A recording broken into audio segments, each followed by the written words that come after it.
This is a fraud on the American public. This is an embarrassment to our country. We were getting ready to win this election. Frankly, we did win this election. This is an extremely flammable situation, and the president just threw a match into it. He hasn't won these states. Nobody is saying he's won the states. The states haven't said that he's won. Hey everybody, welcome to the Muckrake Podcast. I'm JFK Sexton. I'm here as always with Nick Hauselman. We are taping a podcast that we did not want to tape. It's unfortunate that we have to tape this podcast, but I have to tell you, I would much rather be hanging out with Nick Hauselman than nearly anybody else on this day. We are also joined by our patrons from patreon.com/Muckrake Podcast who are watching this be recorded live. At the end of this podcast, we'll be featuring some of their questions. So if you want to get in on future endeavors like this, please do so. In the meantime, it is November 4th, 2020, the day after the presidential election. Last night was a roller coaster of emotions, Nick. And I want to go ahead and before we get into what is happening and break it down and really start to bring some reason to the madness, I feel like you had an evening last night. Yeah, it was a good dichotomy between you and I suppose. And I feel a lot better. I took a hot shower and reflected a little bit better. And it certainly looks a lot better than it did last night. And there's certainly more paths for Biden to win, as they always were. And certainly I think that the finally what got through to me was when we really just went through what we expected to happen before the day started. You know, we're pretty much in that same, boat as we were then. And that kind of made me feel like, okay, that's where we expected to be, whether it's going to be razor thin or not, electoral college vote wise or not. It's in the position where we thought he'd be. So the fear and the tension was palpable last night. And I understand where it came from. And I have to tell you, I woke up this morning. I didn't sleep great. I slept okay. And I woke up and, I kept telling everyone last night in the live stream, it was like, nothing cataclysmic has happened. Nothing really unexpected has happened. Really, if you want to talk about underperforming, really the only underperformance that we saw last night was in the Democratic Senate, the quest to take back the Senate. In terms of Joe Biden, everything that was planned and expected was taking place. It just so happened that we had some states that he needed to win. And we're talking obviously about Wisconsin, Michigan, Pennsylvania, and to a lesser extent, Georgia, North Carolina. Those when it was time to close down shop, those didn't look good, but it was also another situation where there were tons of votes getting ready to come in. We didn't know where the votes were coming from, but we also had mail-in votes. We also had Democratic leaning places. And it was obvious that this thing was going to shift. But I have to tell you, I woke up this morning and I made the mistake of obviously just picking up my phone immediately. And I went over to thetwitter.com. And what I saw was basically like opening up a room and just seeing everyone with their hair on fire, running around, setting everything else on fire. And it became immediately clear that... and by the way, I love that we're a couple minutes into this and we still haven't talked about the fact that Donald Trump tried to commit a coup last night and is still trying to, which we'll get to. Don't worry about that. But what I recognized immediately was that Twitter is completely programmed to take everyone's anxiety and fear and profit off of it. And that's what was happening. It was working to its absolute highest potential as a program and platform. And we needed to talk about the fact, and again, like within like an hour, all of a sudden the numbers started becoming very clear. Joe Biden was going to win Wisconsin. Joe Biden was going to win Michigan. Joe Biden, there's a really good possibility is going to win Pennsylvania as well. And Georgia is still up in the air, but he looks good there too. I have to tell you that the perception last night was not equal to the reality. And the fact that everyone was freaking out the way they were was only adding into a situation that was going to empower Donald Trump to try and carry out a coup. Fair enough. Although I think what kind of ratcheted up a lot of the emotion was to watch Trump be, way behind on some of these states, and then all of a sudden just jump right over Biden, way toward the end of the count, and that sort of momentum just feels like that's going to carry over and then finish it up. So that was sort of what I was feeding off of as well, in a way that like you kind of sense that. Now, interestingly enough, there were other states that were the opposite of that. So it was just madness. It was just all, it was two forces tugging in different directions, and it was hard to get the raw analysis, unemotional analysis of this to get through. Certainly, like that's what it felt like for me. And we're still there. Georgia does not look great to me. It's possible, but he's going to have to get, I think, 75% of the remaining votes coming out of, I believe it's probably Atlanta, which again is very possible. Hard, but possible. But I don't even think it matters. I'm not sure it matters if he loses Pennsylvania at this point. If he gets Wisconsin and Michigan, he's already got Arizona. That's pretty much to bed. That's all he needed. So it feels good today. It feels a lot better than it did for sure. And so now we can kind of get into the nitty gritty of what this all means as far as where have we come as a country in 4 years. Yeah, and again, we're going to talk about Donald Trump trying to right. Undermine democracy and the danger, and we're still in danger. Do not get me wrong; like we're still in a really, really dangerous moment. But the reality of the situation, and I went back and I re-listened to our election preview podcast. And if you get a second today and you want to know where everything is and how everything is working, go back and listen to that podcast. We had it dead to rights. Outside of the Senate races, like everything else has performed the way that we expected it to. We're still looking at a possibility that when this thing is, and if all the votes are counted, and if all of the votes are realized, we're looking at a possible 300 plus electoral haul by Joe Biden. That's a real possibility. That's in play right now, and that's not a landslide, but that's a mandate. And I understand that this whole thing was very frightening, but it played out exactly as we've been talking about. It just so happened that when it happened, it felt traumatic and terrifying and weird and all that old trauma from 2016 that we're all still carrying around. It was like, oh, here we go again. Here it goes. And it felt so much, and we talked about this in the live stream last night, it felt so much like that moment in 2016 where all of a sudden you're like, oh, hell, Donald Trump can win this. Yeah. And he's overperforming what we thought he was capable of. And it was like, we've done it again. We've talked ourselves into this situation again. And here we go. And it's going to happen. But we have to talk about the fact that mindset, this idea that Donald Trump might have won this election, which I do not think that when the votes are counted that Donald Trump will win this election. I do not think that's what's going to happen. And everything on the ground and everything we're seeing tells me that that's not going to happen. Donald Trump's only possibility is to capitalize off of our fear and uncertainty to create a chaotic situation where he might be able to use force, intimidation, and possible litigation and the undermining of democracy to maintain power. That is the only avenue that he has at this point. Right. And we knew that the object permanence, that he lacks that as an adult, unfortunately, because he was going to, as he did in his speech, if you didn't stay up and listen to it last night, he was going to, and this is what we talked about way before this, was he's going to say, I'm up big. I can't possibly lose, and I'm up that big, over the course of enough time. So that I was up big for 4 hours. How can I possibly lose then that way? And that's what he's arguing at this point. But the real scary thing is that he's conflating the notion of ballots coming in after the election with ballots that had been sitting there for weeks waiting to be counted in places like Pennsylvania and Michigan. And that's the real question: is that going to take hold? Are people on his side going to believe that that's where these ballots are coming from in the middle of the night, shoved in between other ballots and this and that, versus literally they were just sitting there, and the only reason why they weren't counted any earlier was because Republican legislatures in these states refused to allow them to count them beforehand. It's mind-boggling.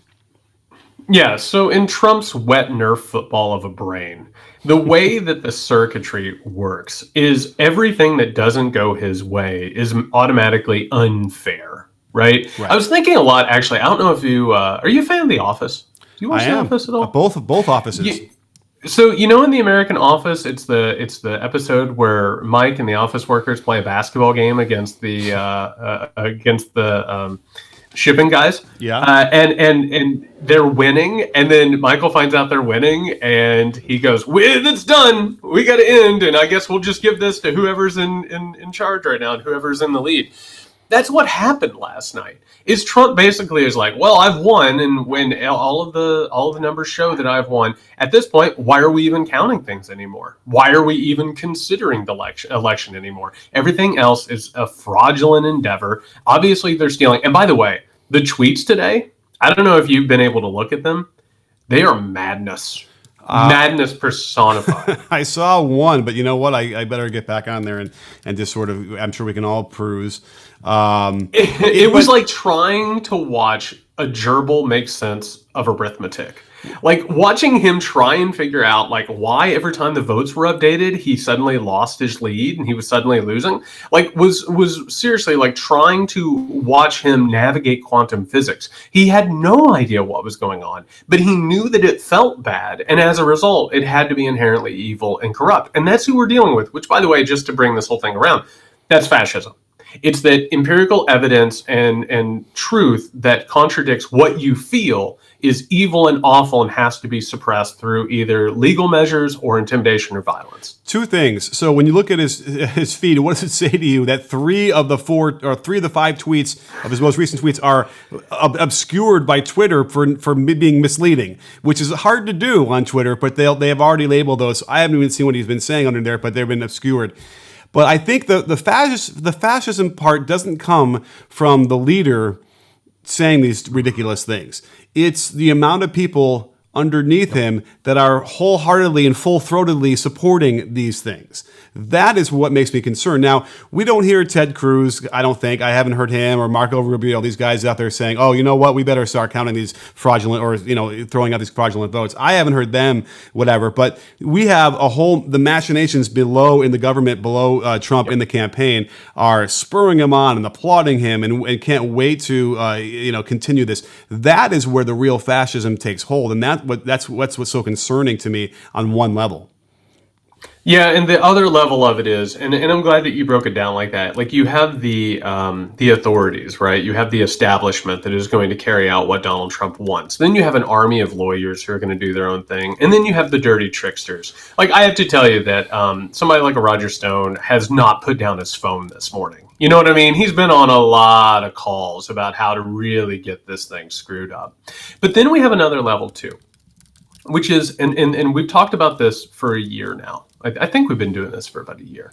Yeah. We've been talking about this since the beginning of this podcast. I've been talking about this for a few years.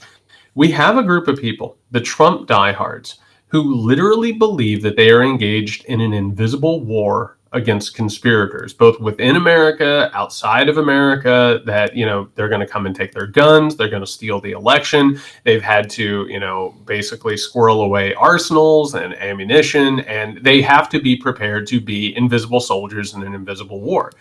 Well, what happens as a criminal president who is absolutely desperate, tells everyone that the election is being stolen and that there is, at this building, they are counting fake ballots in order to steal the election? It's a coup. What happens when the people who believe that they're in an invisible war and have been radicalized by years and years and years of radicalizing propaganda via Fox News, the internet, and the Republican Party, and the NRA, what happens when they decide that they want to take matters into their own hands? What happens when you have an authoritarian or a fascist is they create an environment that is ripe for danger and violence. That's where we are right now. And Trump is not afraid of it. We've talked about it. He loves pushing it to the edge as far as he can go, and he'll do whatever he can to have an advantage or to continue to consolidate power. We're in a really volatile situation right now. I don't think he's going to win this election, but I can tell you that he's not afraid to, make the streets run red with blood in order to try and steal the election. That's actually where we're at today. Yeah, blood on the sand. But we don't have sand, blood on the concrete, whatever he's going to call it. But here's the other thing that makes me really, really concerned. And when we talk about where we've come in the last 4 years as a country, or where we haven't gone, he's going to get 5 million more votes than he did in 2016, maybe more. Biden obviously got more as well, but not as many more. So he'll end up having probably maybe about a 3 million vote difference now, which is way off from what I was thinking. But that is more concerning, and it kind of connects directly to what you're saying about violence in the streets, because where are these? How can we possibly have developed 5 million more voters for Trump in these past 4 years? How is that even possible? I think the answer is related to what you just said and about how he's been able to inspire people that are willing to turn to violence. I don't think there's any other answer to that question. Well, before I get into that, and I think there's an interesting angle that not a lot of people have been talking about, I have to do this. I'd be remiss if I didn't. We've been telling people this was going to happen. We told everyone this was going to happen. We told everyone that the moment that he was losing, he would not accept defeat and that he would try and perform a coup as best that he possibly could. It was, I do have to say, it was really surreal for me last night or this morning, and what is time, when he came out and I was sitting there watching it and I was just like, I know what he's going to say. He's going to come out and say, I've won the election and now they're trying to steal it from me and we have to do something about it. I knew that he was going to start a possible coup. And it was surreal. It was like a deja vu moment, but I was very calm about it. I was just like, well, here it is. Obviously, this is what happens. Everybody in this country who has been in denial about this, like an active, angry denial about what has been happening in this country, they share a little bit of a burden today. Walking around believing that everything is fine, the status quo is fine, Donald Trump might be a problem, but he's not going to try and perform a coup. They're carrying around a portion of the blame. The second part of what I want to talk about is off of that and off of what you just said. If you've been on Facebook, particularly, if you have family members on Facebook, you have seen large swaths of this country radicalized over the past 4 years. There are people who might have went out to vote for Donald Trump who have become more fervent. There are other people who were not particularly political who have been radicalized through white supremacist propaganda and eventually through things like QAnon. You see an entire group of people in this country that have been, unbeknownst to them, they don't understand that this has actually been happening. It's been through propaganda. It's been through targeting on social media. That's how this base has grown even a little bit. And they probably already supported Trump, but this time there are a lot of people who are probably voting for the first time simply because they've been radicalized on social media. Right. We saw a huge surge of Republican registrations of people who hadn't voted before in the last couple of weeks. And it sounds like they were also very successful in not only getting them registered, but convincing them to go to the polls and vote the day of to somehow negate or to try and negate all the mail-in ballots that we had. So, you know, it works. It worked. Like, the Republican Party should probably feel almost good for what they did, knowing that they were going to lose, right? It looks like Trump is going to lose. It should have been a lot worse. And as a result, they're going to pick up seats in the Congress, in the House. They're going to hold on to their Senate. And so it's like, in some respects, they've already got all the judges they want. There needs to be some celebration and some solace in the fact that Biden is going to take over and we're going to have the control of the House as it is. But as life goes, this is definitely tinged with a lot of bittersweetness because, you know, in some respects, this Republican Party is hanging on. They are the zombie apocalypse, and they don't let go when they should. This is like Jacob's Ladder again. He won't accept that he's dead. They won't accept that they're dead. Wow, what a spoiler. Oh, shit. What a wow. I'm sorry. That's incredible. You still got to watch the movie anyway, right? But still. These people are going through so much, Nick. They have a contested election, a possible coup. You're throwing spoilers at them. What a rough day. So here is one of the conversations that we're not going to hear a lot about on social media. And there's a lot of reasons for it. We don't have a lot of time to get into why this conversation isn't going to be gotten into. But maybe we'll have this conversation on a later podcast. The Republican Party at all times, and by the way, by extension, you can go back to the Democratic Party back before the big giant shift in the 1960s. What you've actually seen is that this white identity aristocracy has survived because what they'll do is when they are contested, when they see that their power is starting to slip, they will bring in people that they have in the past targeted and pushed away, right? That they've actually like made vulnerable populations. They'll bring them in and they'll turn them into one of them. It's like an amoeba, like a blob that brings people in and suddenly they walk away and they're different. The Republican Party has made inroads with some of these groups that in the past, I mean, we talked last night a little bit about the Latinx community and how, the numbers have shifted there. I mean, Donald Trump started his political career, talking about people coming from Mexico being rapists and drug dealers. Well, what ends up happening is when you have this hyper partisan, atomized type of environment that we're in right now, we get to a point where the economy works in such a way at a moment of artificial austerity where we're all just trying to get by. Right? We're all just trying to make enough money to pay for our necessities and not fall behind and not end up in the street. Well, when that continues to happen and when that continually it gets ratcheted up, as it has been during the Trump presidency, you start to see people, they start shifting their identities. They start shifting the way that they think about politics. And suddenly it's like, well, I don't want to be taxed. You know what I mean? And all of a sudden it's like, well, Joe Biden might tax me, so I should probably go over here. So that atomized society leads to a lot of weird political shiftings. And this is something we're going to have to analyze for years to come. But that's how the Republican Party has managed to even survive, is they have to constantly change their ideas of in-groups and out-groups. And all of a sudden they atomize these groups of people. They start breaking them apart and shifting them around against one another. So it's been well documented on this podcast that I am an amateur professional expert on JFK, the conspiracy, right? That's an interesting slippery slope because we can discuss this in the context of Q and how it is so alluring. Only because I've gone through a lot of these rabbit holes. I mean, I've gone through the lunar landing thing, right? And it is really it's easy to get sucked into that and start thinking, shit, these the shadows don't align right for what the sun should be on the moon, and whatever, and then you start thinking, well, geez, if they wanted to have a moon race and then not have to actually do it, then let's fake it and get Stanley Kubrick involved. I mean, all these things all of a sudden make some rational sense, and then Stanley Kubrick is putting all these clues into The Shining. So, but by the way, you just described a wild weekend is what you just described. Yeah. It's like you get off work on a Friday and you come back to work on a Monday and you're like, I have a lot of things I need to talk to you about. Yeah, no, but here, let me explain this though, because you could go from JFK to the lunar landing to 9/11 to QAnon in 4 steps. Yep. It is not hard at all to do.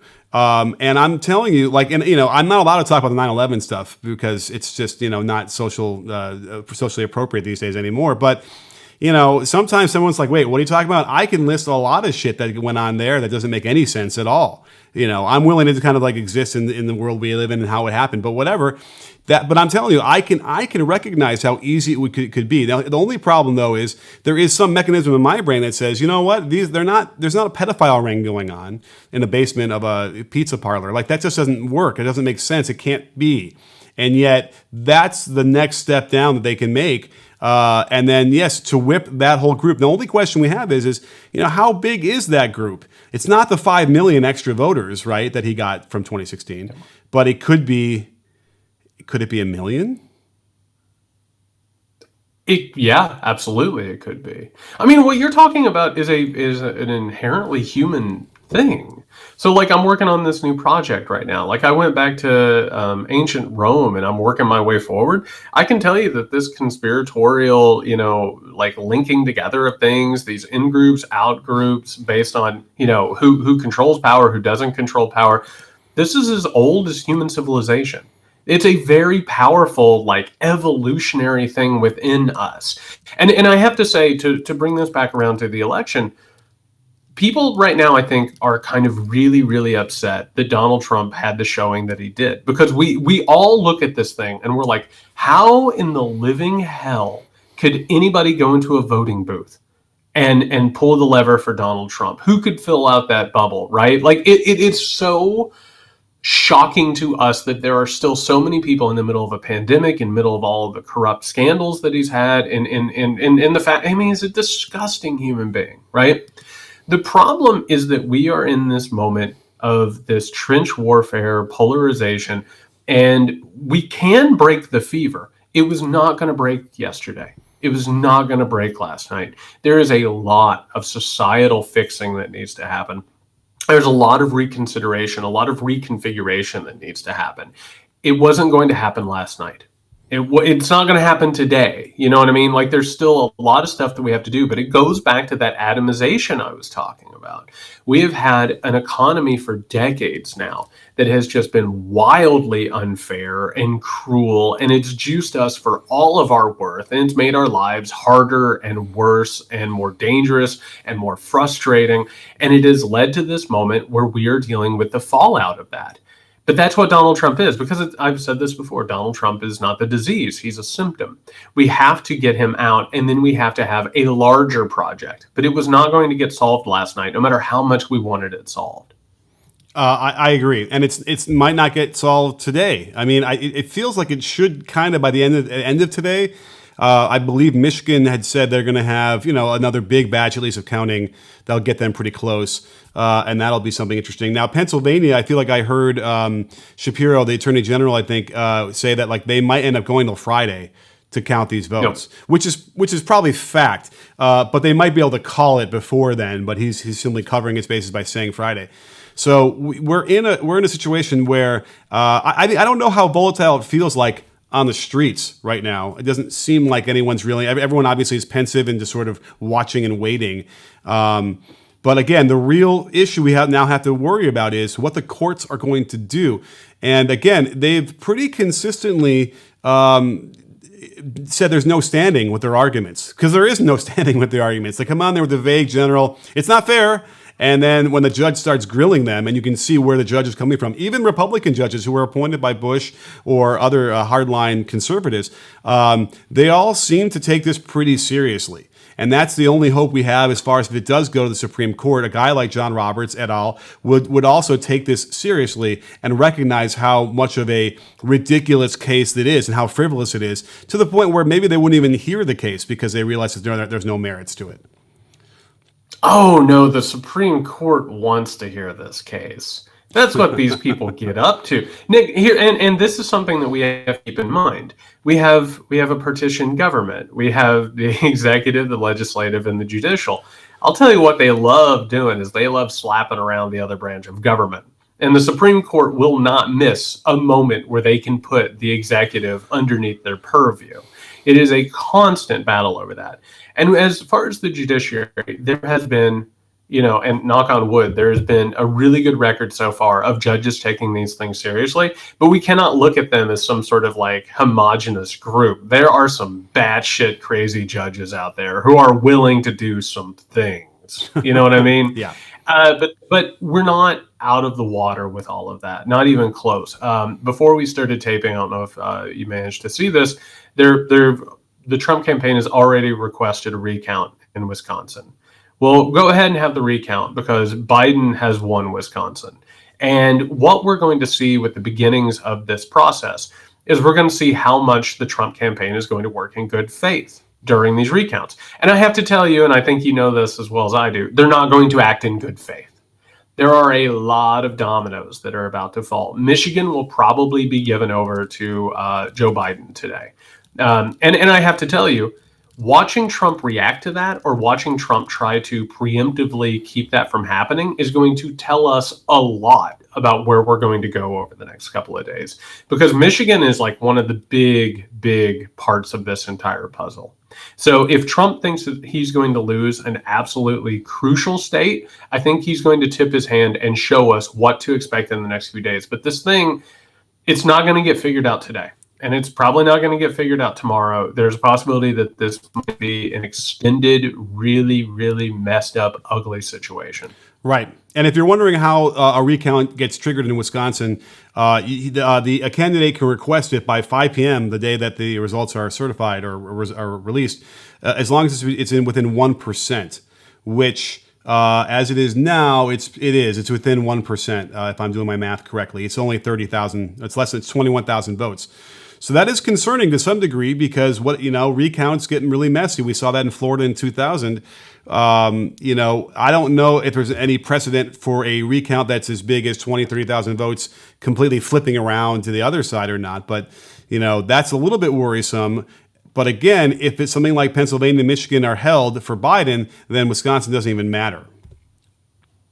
Yeah, Wisconsin's going for Biden. I don't think you have to worry about this at all. I think Wisconsin's going to be fine. But again, I think watching how the Trump campaign navigates it is again going to give us a bigger idea, because the two that are going to be huge are going to be Michigan and Pennsylvania. And you know how Trump navigates those is again, it's going to tell us a lot. I think Georgia, I live in Georgia. I don't have the slightest idea what's going to happen down here. This thing seems like more of a toss-up than anything else, but it's really not going to figure into the election more than likely. Right. I mean, 84,000 votes.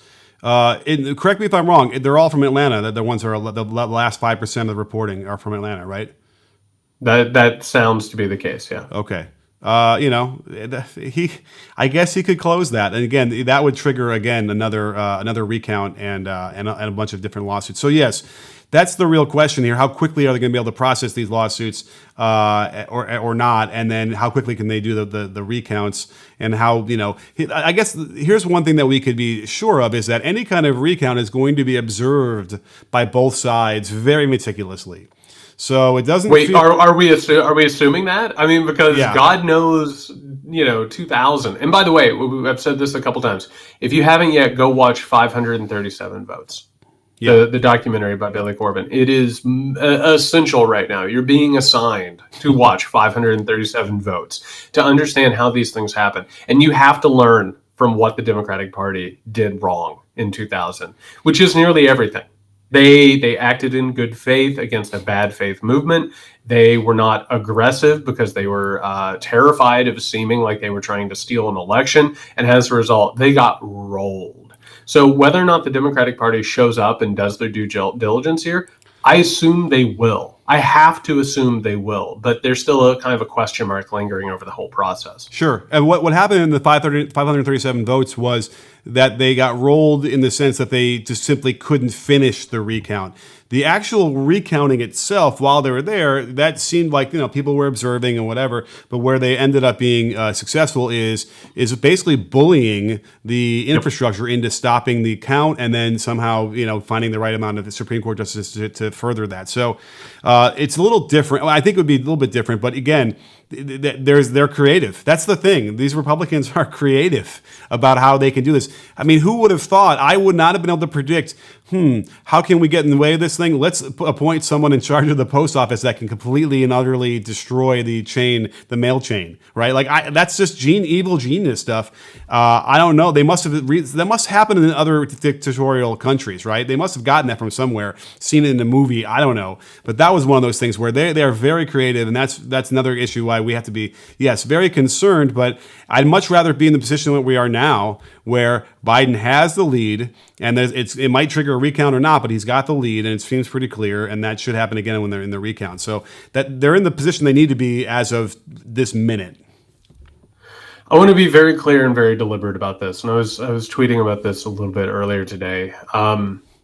We need to divide the things that we should be frightened about and worried about from the things that we don't need to worry about and be anxious about right now.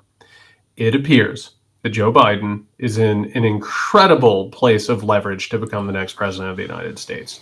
The odds are that he will win this election if all of the votes are counted.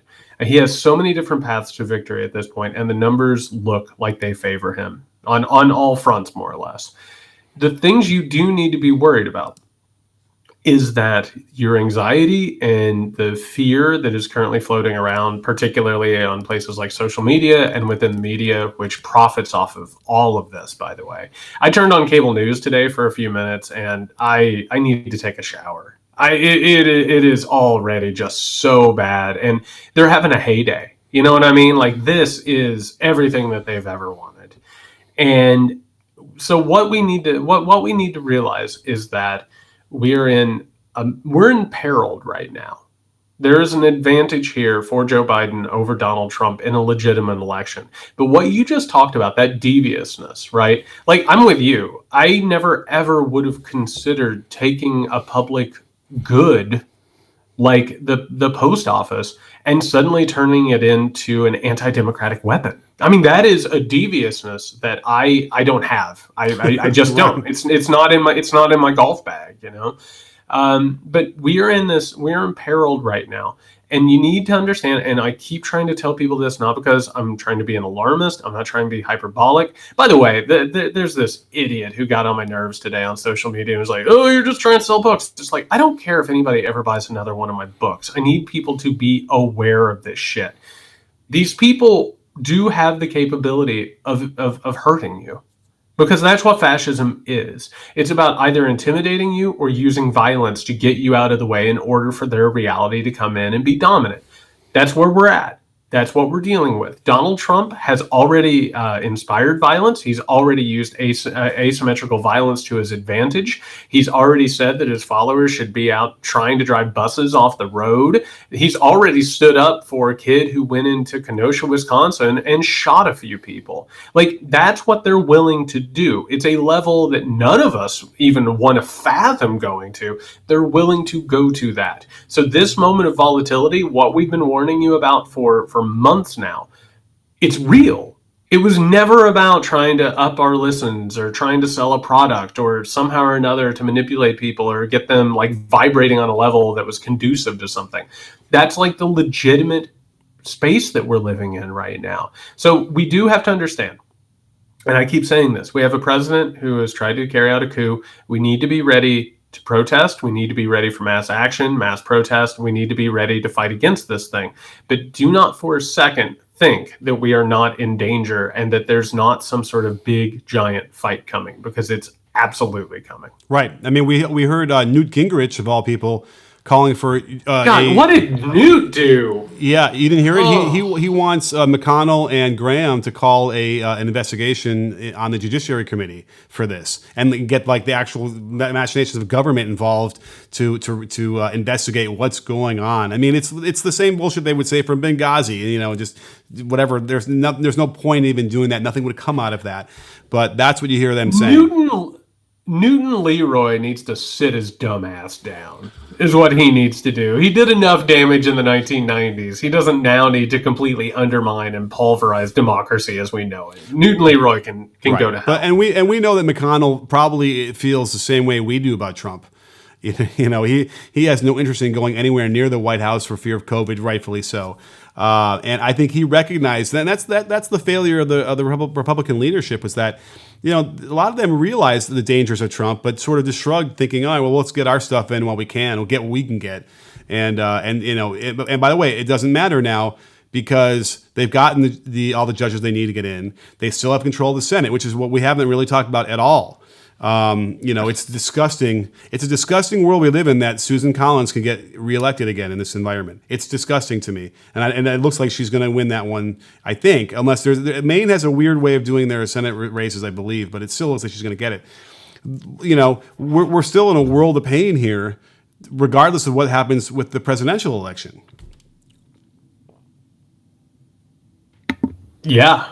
I mean, you know, we've got some questions about that. And again, we're doing this with a live audience of our patrons off of patreon.com/muckrake podcast. So we've had some people asking about that. It looks like at this point, we are either going to have a completely divided Senate or leaning a little bit to the Republican side. Again, this was an underperforming type thing, and we can talk later about the mismanagement on the Democratic side at some point or another. You know, when we're not in the middle of a presidential election possibly being stolen, we can go through the autopsy of how this went wrong. We talked about it a little bit last night on the live feed, about how resources and attention and resources were moved around in a really ridiculous way. But yeah, this fight isn't over. If Joe Biden manages to go ahead and win the election, which I think that he will, if votes are allowed to be counted, we're going to be looking at a continuation of a lot of the battles we have right now. And we're going to have Donald Trump over here throwing rocks as the anti-president who's going to, I keep saying this, he's going to probably be on OANN or Trump TV or whatever with like a makeshift Oval Office where he talks like he's the president with no responsibilities. And then with the Republicans, they know that they still have Trumpism as a weapon and a cudgel, and they're going to be looking for the successor to Donald Trump, who will take up the baton and possibly, win in 2024. So no, we're not going to be out of the woods, but this right now, this is a 5-alarm fire. We have to put the fire out, and then we'll start dealing with how the fire started. Sure. And by the fire started is the polls. At some point, we need to have a reckoning with what these polls mean. I just wanted to check on 538 because North Carolina's Senate race is driving me crazy because it looked like Cunningham had it. They had Cunningham favored on the average polls by 5 points, and that he had his chance of winning was 68 out of 100, which of course means 32 out of 100 happens all the time, right? That's what the argument will be. But something is fundamentally wrong with some of these polls. And we need to sort of figure it out. We talked about that in the live show last night about like what are the polls, what are they supposed to be for anyway? But I don't know. There needs to be a fundamental shift in how we do them or how we analyze them or something, because they can't be this far off anymore, as far as I'm concerned. Polls suck.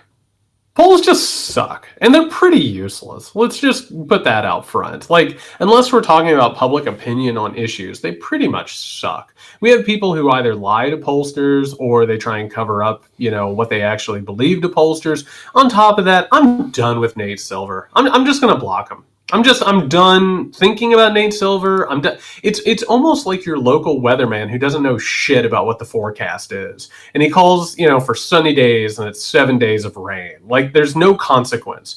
By the way, controversial opinion.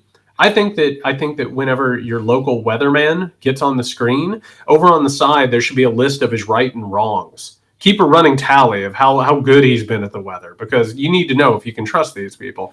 Nate Silver should have to walk around with a slate that says what he's gotten right and what he's gotten wrong. He's a charlatan, okay? And they've made a ton of money. And on top of that, since we're on the subject, this dumbass cartoon fox that they have on all of their things, I don't even know his name. It's like Gessie the Fox or something like that. I don't know. He can go to hell too. This entire polling situation is so absurd and it is so broken, and it's still back in like the 1980s, the way that they conduct these things. And meanwhile, they try and pretend that there's some sort of high-tech, big-tech Svengali who know everything. And here's another problem while I'm on it, and I'm hot about this. I'm glad you brought this up. They're so wrong about everything, and they are so inept. And do you know what a party like the Democratic Party relies on? Those polls. All the time. They get in a room and they have all the specialists and they have all of the people who are like running their campaigns, and they're running off of polls that don't mean shit. And they've been doing this forever. This whole thing, it makes me so hot. These polls are so wrong and they're so useless, and I'm tired of them. That and the cartoon fox, go to hell. Right. And Jeff makes a great point in the comments that while Tillis had a 32% chance of winning, not by the margin he is going to win by. And that's the other thing that gets so frustrating, is that the margins are just way off on some of these races. And I don't know, right. It kind of reminds me of the analytics movement in basketball, where we're pouring all this information in there and we're trying to use it, and we're using it in the completely wrong way. And as a result, the game is completely changing to the point where, the ratings are down. There's a similarity there where it's not done properly. And I had joked on Twitter where we kind of need to have a lie detector test with your poll, somehow be able to measure that while you're on the phone or on whatever with whoever's doing it, because clearly there's an unreliable narrator here when they're doing these polls, or they're simply they're just not doing it as a if you were to see how polls are done, you might feel like, how is it possible that 500 people can give you a representative accounting of the country, right? And or 1,000 people, and they'll say, well, no, that's we do this with the science and whatever, and it makes sense. I don't want to really argue with the math of it, but at some point in this volatile setting of the government and this politics that we have, a poll that asks people that 1,200 people something may not mean much at all when you think about it. So here is my modest proposal. And I have a lot of them that we need to get to at some point and just go down the list of how to make this country better. But here's a modest proposal. Let's throw all of the polls into the sun and never talk about them again outside of issues. So how about we go into the presidential election and we vote? We have a week where we all go and vote, and then all of a sudden everybody shuts up until every vote has been counted. Yeah. By the way, this whole spectacle of election night, and by the way, we hung out, we had a good, well, I don't know if good time is the right phrase, but we hung out with each other, we watched it happen. We shouldn't have it.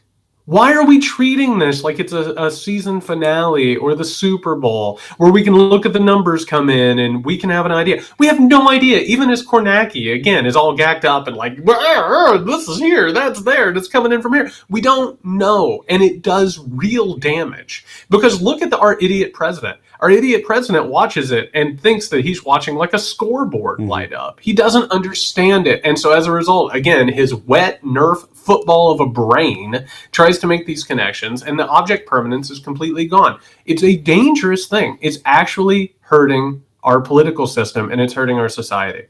I could talk about this for way too long, but we should bring this plane in for a landing and have a couple of questions from our audience. Okay, first things first. Jonah E. started us off with, do you think Biden will be able to get Georgia? What are your feelings about Georgia? You're more pessimistic on Georgia than I am. Well, wait a minute. You were the one who was telling me he wasn't going to win, before yesterday. I told you I didn't expect him to win Georgia from the very beginning. Yeah. I don't. I think he's going to have to, it's razor thin. He'd have to get every single vote he needs to get all the way across what's left. So I'm going to say no, he's not going to get Georgia.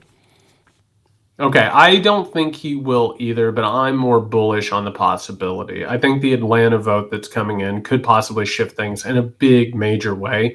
But I will tell you that the numbers I saw from the Senate races in Georgia tell me that that's not likely. That's probably not what's going to happen. I kind of thought for Biden to win Georgia, Ossoff, and I never thought Ossoff was going to win. I thought Ossoff would have been closer. Mm-hmm. So that was sort of my bellwether there. Okay, going back to what we were talking about, but I want to hear your opinion on this, Nick. What happens with the split Senate and a thin House majority with Biden? And that's from Dr. Howe. What do you see that looking like? Okay. Well, I would hope that not much, because the Senate is going to obstruct. A split Senate to me means what? We have Kamala to decide? Is that what you think that's what he means? Because obviously, if we have that, then sure, they can push all sorts of great stuff through. They can fix healthcare again. We can get more help to people for COVID. We can finally get some COVID stuff, national COVID rules in place. I mean, there's a lot of shit that they can and will do if Kamala is the deciding vote. But man, here's the question though: is can we finally put the kind of pressure on the Republicans like they do for if this is a war? You know how the Republicans will say, "Well, we have to go to war with this country, and you're not a patriot if you don't vote for it." Well, maybe because they have the White House and the House, maybe they can do the same kind of thing with COVID relief and maybe even healthcare, so that we could maybe get that kind of bipartisan help on a couple things. Get Mitt Romney or somebody. You only need one or two of them, so they can get some things done. So I feel like it's going to be. There'll be some decent legislation getting through now that if Biden wins and they obviously have the House. Yeah. So first and foremost, one thing that we have to understand is if Joe Biden does win the presidency, and again, it seems like that is likely. If he does win the presidency, I have to tell you that in January of 2021, a lot of Republicans are going to roll out of their comfy beds and be like, you know what I'm really concerned with? The deficit. Oh, yeah. I'm really concerned about the deficit. I cannot believe, looking around, how much of a deficit is there? It's incredible. Whoa. How'd this happen?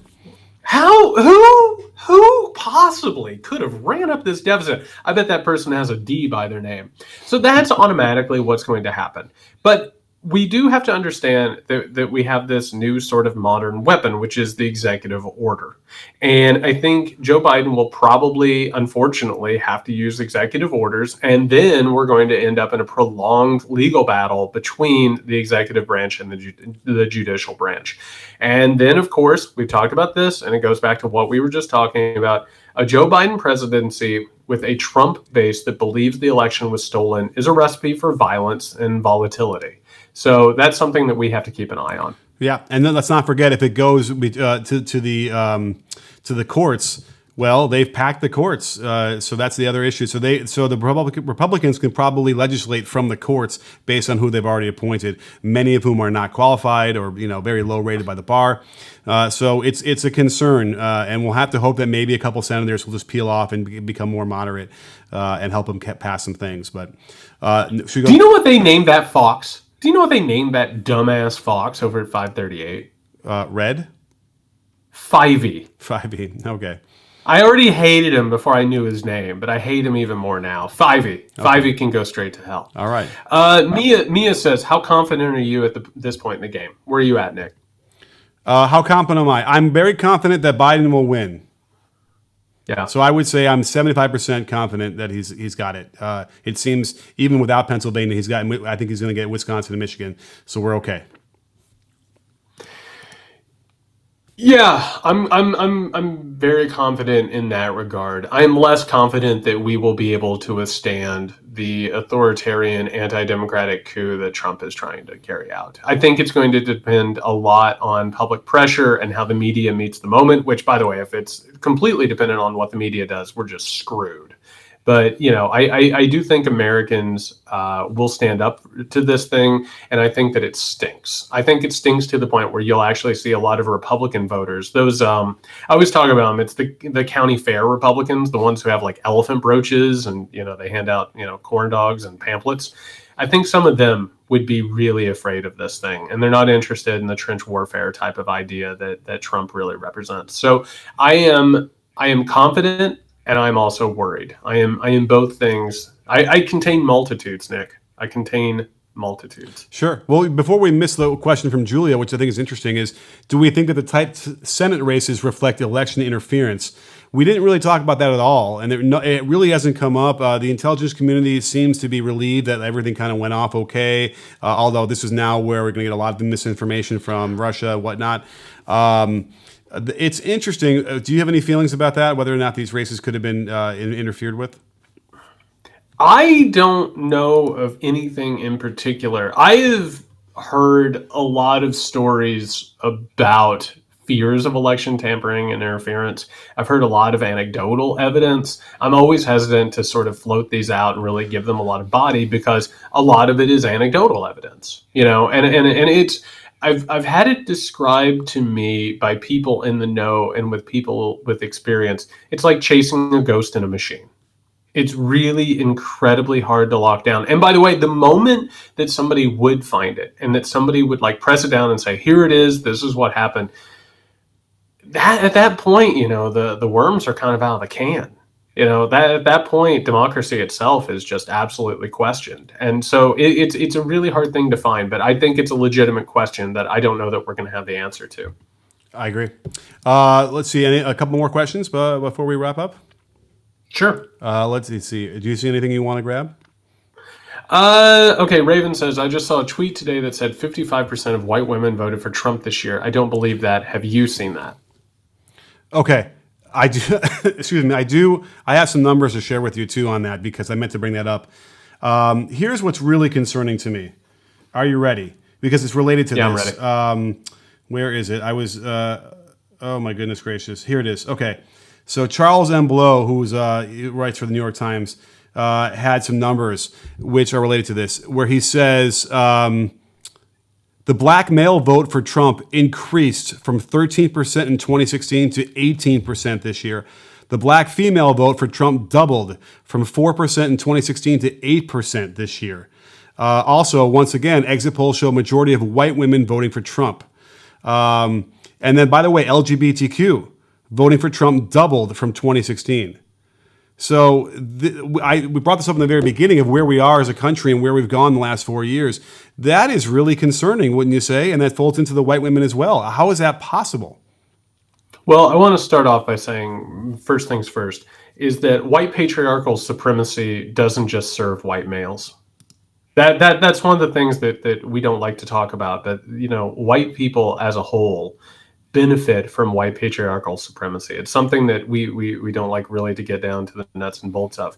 The other thing that we have done, and this is a problem that has taken place over the last few years, which I think has taken place primarily on social media. And actually, I think it was spurred on in part by advertising, particularly with demographics, and with politics, particularly with voting niches and voting blocks. We have managed in this current era to start boiling people down to what I would call homogenous identities. We say that if you are of this race or this ethnicity or this persuasion or whatever, then this means this about you. It's a way, by the way, that is about targeting, again, voter blocks and consumer niches. It's not real. That's not the way this stuff works. People have tons of different reasons for why they vote. Some people vote because they're inspired. Some people vote because they're afraid. Other people vote for their pocketbook. Other people vote because they want an aspirational society. They want it to be better. There are so many different reasons why people vote, and we have to keep considering what I brought up earlier, which is this atomized society that Donald Trump and the Republican Party have created, where we're all fighting in artificial austerity for scraps. And when we're fighting for scraps, we're more than willing to throw other people overboard in order to try and get a hold of those scraps. So it is a big, complicated thing that we really need to start actually talking about. I agree. And then some of the comments are mentioning that they may have not included the mail-in ballots with those numbers, but even still, I'd be willing to bet that the raw numbers have gone up and have increased, whether or not it's the right percentage or not. There were more people voted in those blocks for Trump. And what you said about white supremacy and how it affects other races is also spot on. And it really, I don't know what that means for the country in the future. That's what's also the most concerning about this, is where probably what we were sensing is this wasn't, the House didn't improve, the Senate did not get controlled might not get controlled by the Democrats. Those are the bellwethers there that we were hoping would indicate we are having progression. People want to get better. People want the country to move in a better direction. That's what's concerning. But let's see here. Maybe we can grab a couple more questions. Let's see. Are you looking through them, or do you want me to look through them? I'm checking something out real fast. Go ahead. Okay, so let's. I'm going to grab this. I didn't even read it yet, but Josh Johnson says, no one is talking about the fact that the latest CR signed at the beginning of continuing resolution signed at the beginning of October only funds the government through December 11th, December 14th, the first Monday after the second Wednesday in December. Is a pretty important date. It doesn't this leave Mitch and company a backdoor excuse to not show up for anything like counting the Electoral College? That's interesting. Did you follow that, Jared? Yeah, I'm sorry. Our listener Julia brought this up in the chat, and I just checked it out. We have breaking news, which is CNN's Jim Acosta is reporting that the Trump campaign says it has filed a lawsuit in Michigan to halt counting. Okay. So first things first. That's exactly what I expected from what I was saying earlier. To see it happening at 2:05 p.m. on Wednesday, November 4th is something. I'm going to read this real fast. This is Trump's campaign manager, Bill Stepien. As votes in Michigan continue to be counted, the presidential race in the state remains extremely tight, as we always knew it would be. President Trump's campaign has not been provided with meaningful access. What the hell does that even mean? Meaningful access to numerous counting locations to observe the opening of ballots and the counting process is guaranteed by Michigan law. We have filed suit today in the Michigan Court of Claims to halt counting until meaningful access has been granted. We also demand to review those ballots which were opened and counted while we did not have meaningful access. I mean, listen. That's a complete halting plus also a recount. Right, because here's the thing. If they want to halt it, then Biden wins, right? Like, why that would be dumb. But I suppose what they're trying to now do is halt it and then somehow have a recount. And then, the fact that, I mean, that's not possible that they would have had a significant amount of votes being opened in private. That's what Stepien's arguing, right? We didn't get a chance to watch people opening all these ballots. Yeah. So I just want to say a couple things because we don't know the minutia of this thing, but I want to go on the record here, and I think this is where we should bring the plane in for a landing. Okay. I think this is important to say. I've been telling people for the past couple of months that you need to write down on a piece of paper what your red line is in the sand, like what these people do that moves across. Donald Trump tried to start a coup last night. It's really up to us to make sure that doesn't happen. If this isn't the canary in the coal mine, it's the canary being carried in the coal mine. If if they somehow or another manage to finagle their way into a halting of counting, we need to figure out either how to be in the streets, or we need to figure out how to contribute to the people who will be out in the streets. This is where we're at. And I hate to say it, but this is one of those things. I was telling everyone I take this very seriously. I don't like to say this, but we are at the moment of crisis that we've been talking about and we've been warning about. We're there. We're there. That's that again. If that's not the canary in the coal mine, it's damn close. Yeah, and don't forget that this is just the first one. He'll have, with no doubt, the same exact suit filed in Pennsylvania, without question in my mind. They're going to try and stop that. And by the way, if Georgia somehow flips to Biden, they'll be doing a thing to halt that or recount those or whatever anyway there. So let's just be prepared. It's going to be, there could be 5-6 lawsuits in 6 different states. So what these lawyers are being paid to do is to create, and by the way, like we like to pretend that lawyers get up and they argue a case and then, whatever. What actually happens is that lawyers create their own reality and they figure out a way to make the law conform around their reality. That's what law is. It's a social construct that navigates the borders between people's different realities. That's what they're trying to do. They figured out how to try and do this in Michigan. This is how they think that they can possibly steal Michigan. You better believe that there are some really high-priced people right now figuring out how to do this in Wisconsin, how to do it in Pennsylvania, probably how to do it in North Carolina, and probably even Arizona. They're probably out there too, and also Georgia. This is the first thing. This is the shot heard around the world. My advice to people is to communicate with other people, make a plan, what you think you can do, what you think you should do, how you think you can contribute, whether or not you should be in the streets, whether or not you should be providing support. We're there. And what a sense of timing for us to be taping this thing as we cross that moment. We're there. Yep. Well, what we'll have to do is we kind of wait and see what happens tomorrow. But yeah. Let's not have to do an emergency podcast every day. I don't know that my constitution can survive this. Let's not have to do this. I'm available, and if you want to do it, we can talk about it all day. But we need some time to decompress and wait for more news to come in either way. Yeah, I promise you we're going to keep our eye on this, and we're taking this seriously. We appreciate your support. We appreciate you coming to us and trying to make sense of this with us. We're going to keep on this. Nick's over at Can You Hear Me SMH. You can find me at JY Sexton. We're going to keep on top of this thing. Thank you to all of our patrons who showed up, hung out with us. It's awesome of you. Everybody who came to the live stream, that's amazing. All of the support we're getting is just, just to be honest, I've been really touched and I've been really bolstered by it, particularly during a really trying time. So thank you for that. But again, Nick's over at Can You Hear Me SMH. You can find me at JY Sexton. My God, everybody make a plan and stay safe, yeah?